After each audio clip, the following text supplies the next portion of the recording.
want to show you some examples of thumbnailing in my sketchbooks. Now before I jump in here, I want to kind of explain what a thumbnail is.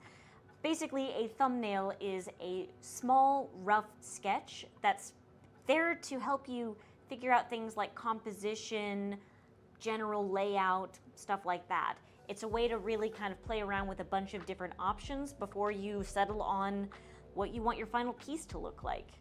Here's an example of just that. Actually, it's a palette and thumbnail combo, where I was trying to figure out a bullet journal monthly illustration, and I did a little rough thumbnail sketch right here. Here is a great example, actually. About a year ago, I created a wedding portrait illustration for some close friends of mine. And so I took the photo, I sort of sketched it out over here, and then I added some extra embellishments, like I added their dog. I was playing around with different colors. Again, color palette tests here. But this was a way for me to play around with details, mess around with proportions, make sure everything looked right before I went and put it on the final watercolor paper. Another fantastic example of thumbnailing. For Inktober 2 years ago, I think, I was trying to plan out like a whole narrative for every piece, and it was this whole big project.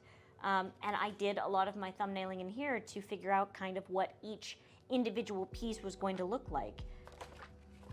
There you go. I hope that was a bit helpful, getting a peek inside my watercolor sketchbooks so you can see how I use them to plan, to push my boundaries, to try out new combinations, and just really rough things out and not worry so much about everything looking nice.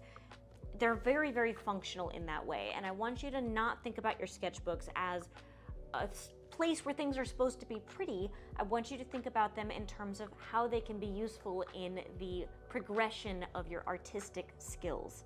You'll always learn plenty when you're sitting down to do a big, full watercolor painting, but I've found that the vast majority of my growth and learning has come from just dicking around.